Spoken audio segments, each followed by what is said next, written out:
अस्सलामुअलैकुम नाज़रीन, मैं हूं Syeda Faraz. CTV news channel में आप सभी का खैर मक़दम है। आइए देखते हैं कुछ झलकियाँ।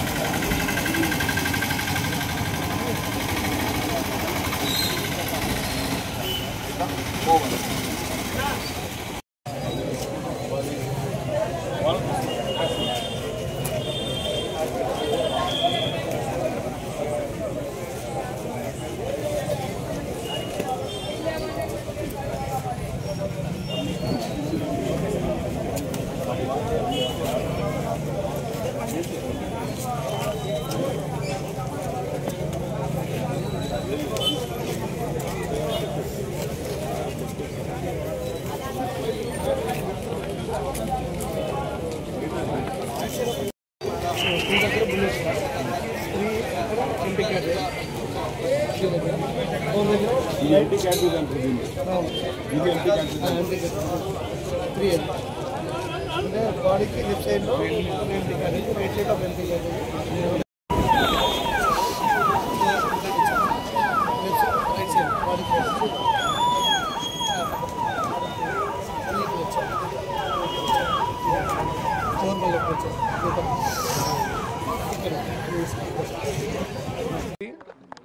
ఒక పర్సన్ని పైన కాల్పులు జరిపి ఇక్కడ నుంచి పరారయ్యారు.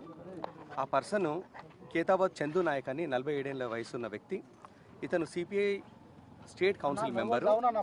ఇతను రాచకొండ లిమిట్స్లో ఉన్న చైతన్యపురి పోలీస్ స్టేషన్ లిమిట్స్ ఇక్కడికి సమీపంలో అతను నివాసం ఉంటున్నారు. అయితే ఉదయం వాక్కి వచ్చినప్పుడు కొంతమంది అన్నోన్ పీపుల్ వచ్చి ఇక్కడ ఇతని పైన ఫైర్ చేయడం జరిగింది. సంఘటన స్థలంలో కొన్ని రౌండ్స్ మాకు దొరికాయి, కొన్ని అన్ఫైర్డ్ రౌండ్స్, అట్లాగే కొన్ని ఎంటీ షెల్ దొరికాయి. ప్రస్తుతము దర్యాప్తు కొనసాగుతుంది. ఈ కారులో ఉన్న వ్యక్తులు ఎక్కడి నుంచి వచ్చారు, ఆ రూట్స్ అన్ని వెరిఫై చేస్తున్నాము.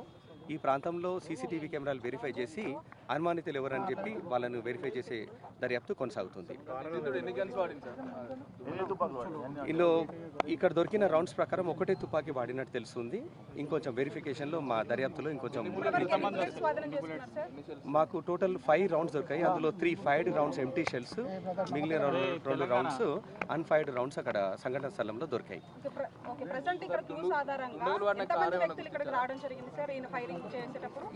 ఈ సంఘటనలో 3 లేదా 4 వ్యక్తులు ఇన్వాల్వ్ అయ్యారని చెప్పి ప్రాథమికంగా తెలుస్తుంది. మాకు ప్రాథమికంగా తెలిసిన దాని ప్రకారము ఒక కేసులో ఉన్నాడు ఇతను. ఎల్బీ నగర్ పోలీస్ స్టేషన్ సంబంధించి ఒక కేసులో అక్యూజ్గా ఉన్నాడు. రెండో కేసు సంబంధించి ప్రాథమికంగా తెలిసింది ఈ వివరాలు, ఇంకా పూర్తి స్థాయిలో వివరాలు సేకరిస్తున్నాం. ప్రస్తుతం ఒకటే బృందం వచ్చినట్టు అనుమానిస్తున్నాము. అవి ఇంకా దర్యాప్తులో ఉంది. ఆ వివరాలు ఇంకా పూర్తిగా తెలియలేదు.